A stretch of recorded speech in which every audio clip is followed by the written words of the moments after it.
Break के बाद एक बार फिर से आपका स्वागत है। आप देख रहे हैं टैक्स गुरु और हमारे साथ हैं अहमदाबाद से जुड़े हुए जाने माने टैक्स एक्सपर्ट मुकेश पटेल साहब।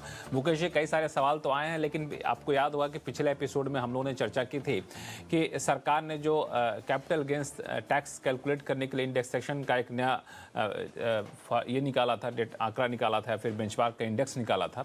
अब हम ये जानना चाहते हैं कि अगर कोई संपत्ति गिफ्ट पे मिल जाती है, वसीयत पे मिल जाती है, विरासत पे मिल जाती है, तो जब हम उस संपत्ति पर कैपिटल गेन्स टैक्स का कैलकुलेशन करते हैं तो उसमें किन किन बातों का ख्याल रखें, खासतौर से इस तरह के इंडेक्सेशन का?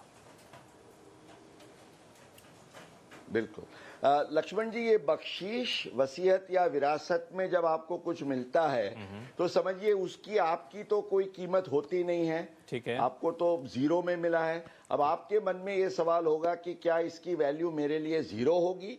अच्छा, आपको मिला है आज और आप उसका अगर इंडेक्सेशन का, जैसे हमने लास्ट ईयर टाइम बताया, तो उसका इंडेक्सेशन की गिनती कैसे करें?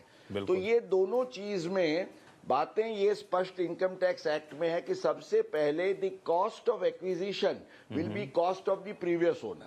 अच्छा, और सेकेंडली पीरियड ऑफ होल्डिंग मेरे लिए जब से लेके जिसने मुझे बख्शीश, वसीयत या विरासत में दिया है उसने कब धारण किया था, तब से लेके मैं जब कवर करता हूं ये पूरा समय उसको मेरे पीरियड ऑफ होल्डिंग में गिना जाएगा।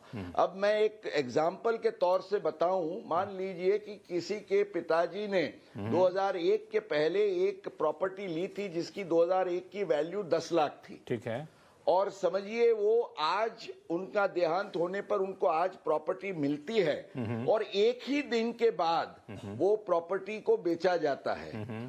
तो भी आपको जान के शायद विस्मय होगा, पर दी रूल इज कि आपको 10 लाख से लेके अभी जो इंडेक्स है 348, उसको ख्याल रखते हुए 34,80,000 कि आपकी इंडेक्स कॉस्ट ऑफ एक्विजिशन बनेगी।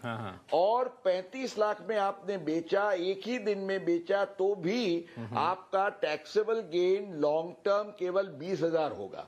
तो ये दो नियम हमें जब ऐसे एसेट्स मिलते हैं इसके लिए ख्याल में रखना है। बहुत अच्छे से आपने दर्शकों को बहुत अच्छे से आपने उदाहरण देकर के समझा दिया, और बहुत ही जटिल होता है ये सारा कैलकुलेट करना, लेकिन आपने बखूबी और आसान भाषा में समझाया।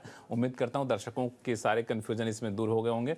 अब चलते हैं पुणे, जहाँ से पराग भिड़े साहब हमारे साथ फोन लाइन पर जुड़ चुके हैं। पराग साहब नमस्कार, क्या सवाल है आपके पास? हाँ, मेरे एक ही बैंक में सेवरल यानी 5-6 एफडीज है जिनका इंटरेस्ट इनकम एनुअली 7 लाख से नीचे कम आ जाता है। ठीक है, तो ये हाँ, इस साल के फाइनेंशियल ईयर के लिए 7 लाख तो अपर लिमिट है टैक्स के लिए। तो क्या मैं form 15H being a senior citizen सब एफडीज के लिए फाइल कर सकता हूँ? ठीक है मुकेश जी।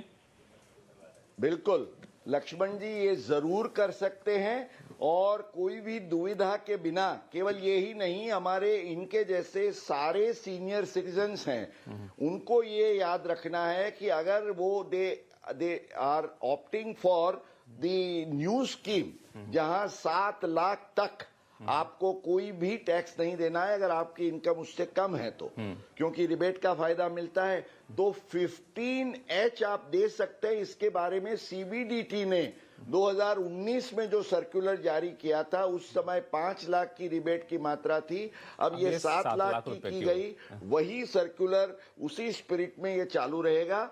तो भाई साहब आप 15H दीजिए और निश्चिंत हो जाए। बिल्कुल पराग जी, कोई टेंशन की बात नहीं है और आपने सही सोचा है। चलते हैं गुरुग्राम, जहां से अभिषेक खंडवाल जी हमारे साथ फोन लाइन पे जुड़ चुके हैं। अभिषेक जी नमस्कार। नमस्कार। कहाँ उलझन है आपकी? मेरा सवाल एचयूएफ टैक्स प्रोविजन से रिलेटेड था। तो अगर करता है एचयूएफ मेंबर एचयूएफ को गिफ्ट करता है gift in a form of cash या प्रॉपर्टी, तो उसके टैक्स प्रोविजन क्या रहेंगे, और उस गिफ्ट से कोई इनकम एक्रू होती है तो उसकी टैक्सेबिलिटी कैसी रहेगी? ठीक है जी, देखिए इसमें दो बातों का ख्याल रखिए। सबसे पहले जब इंडिविजुअल जो करता है या मेंबर है वो अपने ही एचयूएफ को कितनी भी रकम की गिफ्ट दे तो एचयूएफ के हाथ में कोई टैक्स नहीं लगता है, क्योंकि उसको रिलेटिव के दायरे में माना जाता है सेक्शन 56(2) के तहत। इसलिए एचयूएफ को टैक्स का सवाल नहीं है। लेकिन आपको ख्याल में ये रखना है कि हालांकि आप अपने एचयूएफ को दे रहे हैं गिफ्ट, तो सेक्शन 64 के तहत जो क्लबिंग के प्रोविजंस हैं वो लागू होंगे और एचयूएफ की जो आय होगी वो आपकी आय में उसको जोड़ा जाएगा, वो क्लबिंग होगा, ये आपको ख्याल रखना है लक्ष्मण जी। चलिए फिलहाल वक्त है छोटे से ब्रेक का। ब्रेक के बाद बताएंगे अगर आप एनआरआई हैं और अपनी मां को पैसे भेजते हैं तो भी क्या देना होगा टैक्स, बताएंगे छोटे से ब्रेक के बाद।